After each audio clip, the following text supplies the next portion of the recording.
Hello, कैसे हैं आप लोग। आई होप के लगे होंगे आपकी जो स्टडी चलेगी बहुत बेहतरीन चलेगी। तो आज के क्लास में बात करने वाले हैं क्लास 12th के हिंदी को तमाम क्वेश्चन जो आपके एग्जाम में छपने वाला है। बाबू आप लोग अच्छे तरीका से एक एक क्वेश्चन को देखेंगे, क्योंकि एक एक प्रश्न जो है आपके बीच जो है गैस करके लाया गया है, तो आप कोई भी क्वेश्चन को छोड़ने का कोशिश न कीजिएगा, ठीक है ना। तो चलिएगा बिना टाइम को क्वेश्चन की तरफ बात करते हैं। इससे पहले क्लास को लाइक नहीं किया तो क्लास को लाइक करके चैनल को सब्सक्राइब कर लीजिएगा। अब सारे क्वेश्चन को बेहतर तरीका से देखने का कोशिश कीजिएगा, क्योंकि आप सब जानते हैं बाबू कि आपकी परीक्षा की जो टाइमिंग है काफी नजदीकी आ चुकी है, जिसके कारण आपको जो है काफी ज्यादा मेहनत करना होगा।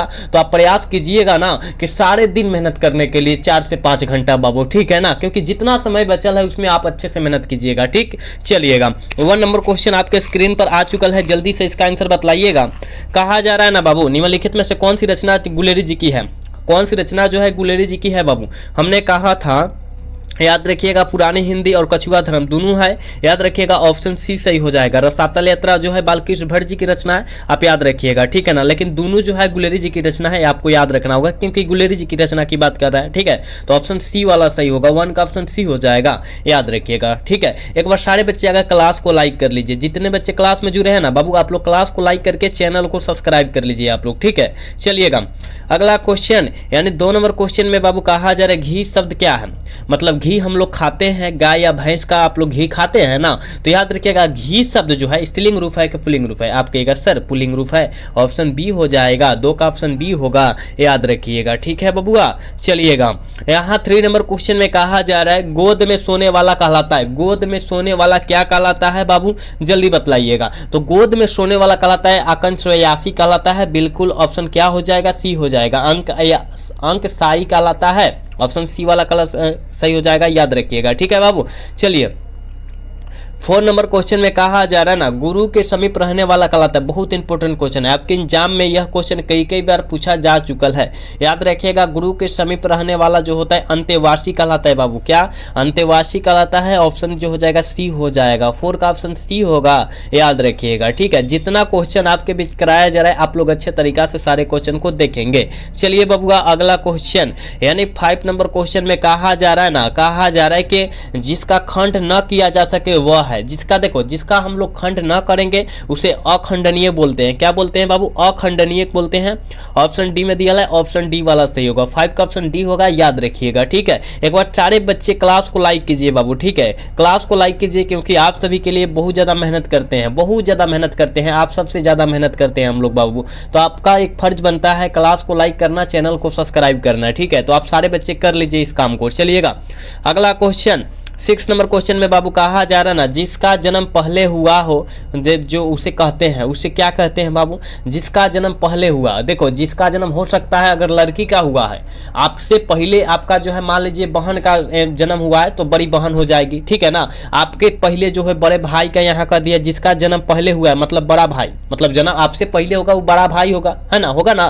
तो याद रखिएगा उसे हम लोग क्या कहते हैं, देखो तो बाबू उसे हम लोग अग्रज कहते हैं। और जिसका जन्म पीछे हुआ हो, जैसे कि मान लो हम छोटा है, छोटा भाई है ना, तो उसे अनुज कहते हैं, ठीक है। जिसका पहले जन्म जो हुआ पीछे पहले ना बाद में हुआ हो ना, उसे हम लोग अनुज कहते हैं, ठीक है ना, याद रखिएगा। चलिएगा तो यहाँ अग्रज हो जाएगा, पहले कह रहा है इसलिए हम लोग अग्रज मार देंगे, ठीक, ऑप्शन सी करेक्ट होगा। चलिएगा 7 नंबर क्वेश्चन में बाबू कहा जा रहा है ना कि जिसके बिना काम न चल सके उसके लिए एक शब्द क्या होगा। जिसके बिना काम न चल सके उसके लिए एक शब्द क्या होगा, जल्दी बतलाइएगा। आप कहिएगा सर क्या होगा, अपरिहार्य होगा जाएगा, ऑप्शन ए सही हो जाएगा, 7 का ऑप्शन ए हो जाएगा, याद रखिएगा, ठीक है। चलिएगा अगला क्वेश्चन 8 नंबर क्वेश्चन में बाबू कहा जा रहा है ना जो खाने योग्य हो उसे क्या कहते हैं। देखो बाबू जो खाया जाता है, जैसे हम लोग चावल खाते हैं, चावल को छीन कर और भात बनाकर खाते हैं, बनाते हैं ना। जैसे आटा को गेहूं को पिसवा कर आटा कर देते हैं, और आटा से जो है हम लोग बहुत चीज़ बना लेते हैं, जैसे कि पूरी बना लेते हैं, रोटी बना लेते हैं, ऐसा जो होता है तो हमारे लिए खाद्य होता है, ठीक है, वो हमारे लिए खाद्य होता है, ऑप्शन सी वाला करेक्ट हो जाएगा, ठीक है बाबू। चलिएगा अगला क्वेश्चन 9 नंबर क्वेश्चन में कहा जा रहा है न करे कि अनल का प्रवाची शब्द क्या होगा। अनल का प्रवाची शब्द क्या होगा, जल्दी बतलाइएगा, जल्दी बतलाइएगा। तो अनल मतलब जो होता है आग होता है बबुआ, ऑप्शन ए सही हो जाएगा, 9 का ऑप्शन ए होगा, याद रखिएगा, ठीक है। हम लोग जितना क्वेश्चन आपको दे रहे करा रहे ना बाबू, आप अच्छे तरीका से देखिएगा, ठीक। चलिएगा 10 नंबर क्वेश्चन में कहा जा रहा है आयुष्मान का प्रवाची शब्द क्या होता है बबुआ। आयुष्मान शब्द का प्रवाची शब्द जो होता है चिरंजीवी होता है।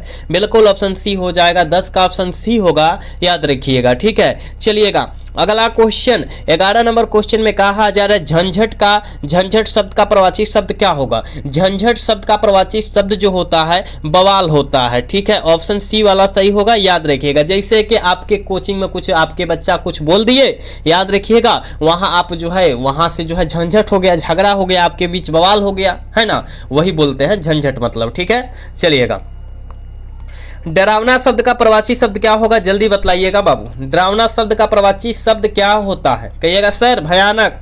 ऑप्शन क्या होगा, डी हो जाएगा। ठीक है, ऑप्शन डी हो जाएगा, याद रखिएगा आप। ठीक, चलो बाबू भक्तमाल किनकी रचना है, कल के क्लास में शायद हमने कराया था लाइव वाला क्लास में बाबू। ठीक है, क्या भक्तमाल किनकी रचना है, भक्तमाल जो है किस लेखक की रचना है, नाभादास। बिल्कुल बाबू नाभादास, ऑप्शन ए सही होगा, 13 का ऑप्शन ए होगा, याद रखिएगा बाबू। चलिए 14 नंबर क्वेश्चन में कहा जा रहा है हिंदी कहानी के विकास में मील का पत्थर कौन सी कहानी मानी जाती है। मील का पत्थर जो है कौन सी कहानी मानी जाती है, तो उसने कहा था कहानी मानी जाती है। बिल्कुल ऑप्शन ए हो जाएगा, 14 का ऑप्शन ए होगा, याद रखिएगा। ठीक है, चलिए अगला क्वेश्चन 15 नंबर क्वेश्चन में कहा जा रहा है जयशंकर प्रसाद का महाकाव्य है। बहुत इंपॉर्टेंट क्वेश्चन है, देखिए बाबू, जयशंकर प्रसाद का महाकाव्य का नाम पूछा जा रहा है। ठीक है, आप सब जानते हैं काम्यानी जो है जयशंकर प्रसाद जी की महाकाव्य है।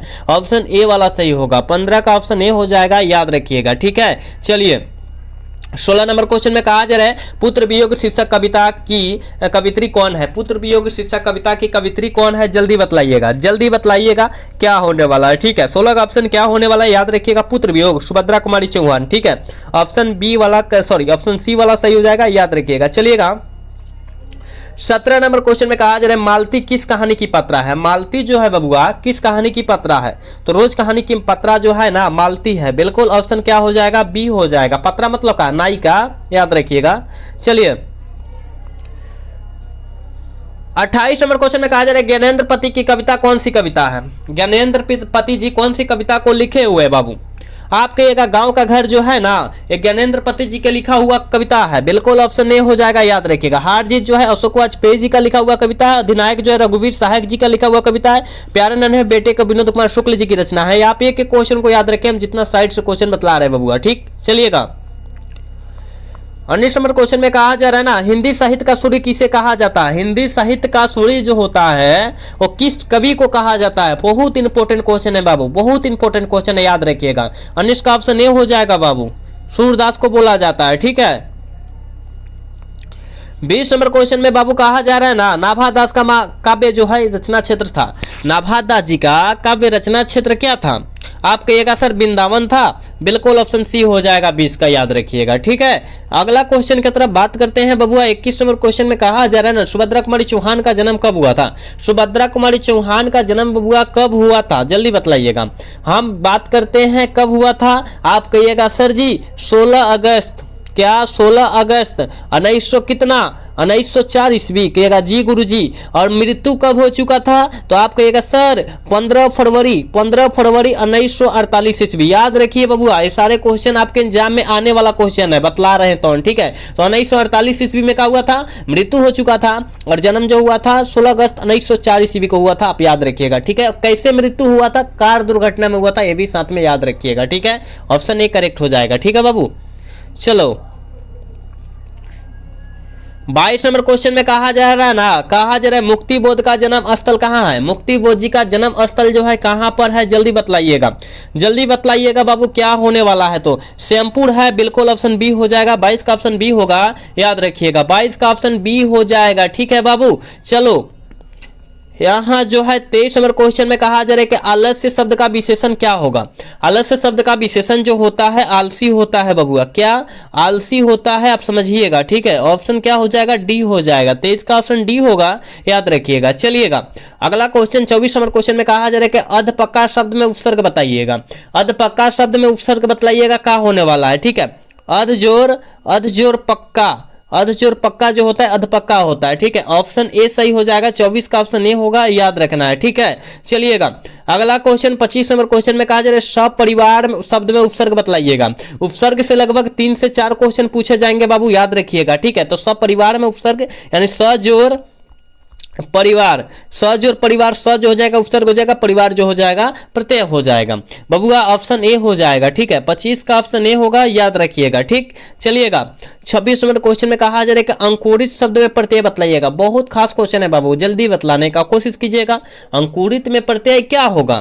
तो आप कहेगा सर अंकुर जोड़ क्या होगा? अंकुर जोड़ इत, अंकुरित हो जाएगा, बिल्कुल ऑप्शन सी हो जाएगा 26 का, ठीक है। 26 का ऑप्शन सी होगा, याद रखिएगा, ठीक बाबू।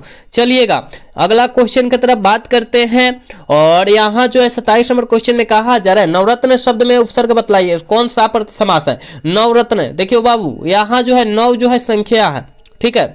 9 जो है संख्या है और संख्या ले के लिए हम लोग द्विगुण समास ठीक नहीं करेंगे, बिल्कुल द्विगुण समास हो जाएगा 27 का, ठीक है। 27 का सी होगा, याद रखिएगा आप लोग, ठीक है। एक बार सारे बच्चे क्लास को लाइक करेंगे बाबू, जितने बच्चे देख रहा है ना प्लीज बाबू आप लोग क्लास को लाइक कर लेंगे, साथ में चैनल को भी सब्सक्राइब करना है क्योंकि जब भी इंपॉर्टेंट क्लास कराऊं आपके बीच नोटिफिकेशन तुरंत चल जाए, ठीक है ना। चलिएगा अगला क्वेश्चन 28 नंबर क्वेश्चन में कहा जा रहा है ना बाबू, देखो कहां चला गया हो 28 नंबर क्वेश्चन कहां चला गया?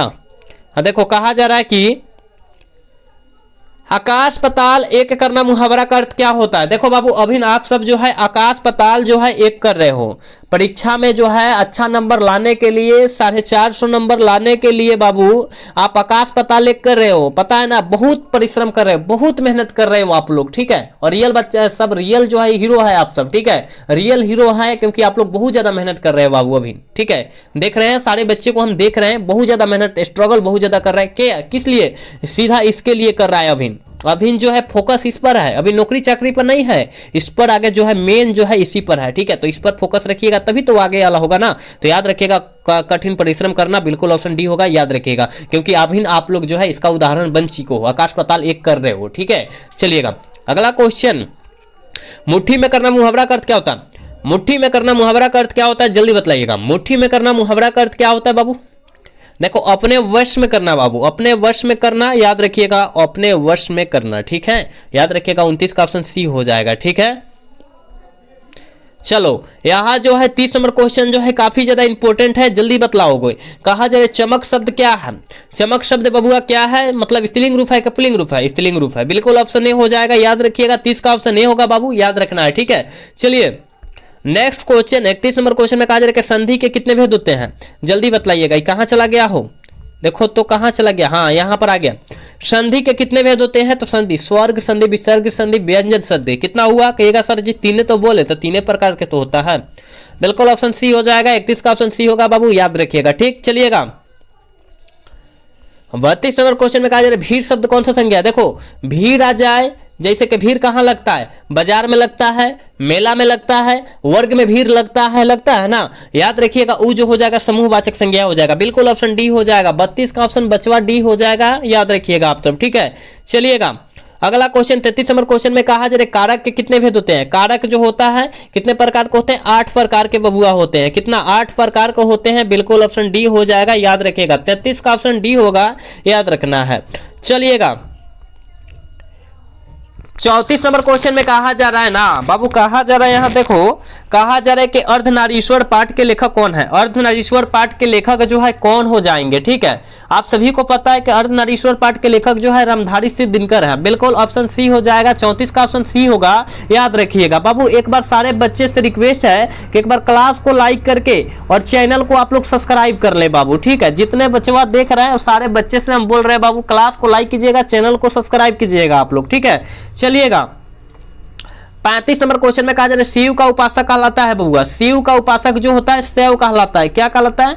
सेव कहलाता है, बिल्कुल ऑप्शन बी होगा। 35 का ऑप्शन बी होगा, याद रखिएगा, ठीक। एक एक क्वेश्चन को आप चुन कर रखिए क्योंकि आपके एग्जाम में एक एक क्वेश्चन आने वाला है, ठीक है। चलिएगा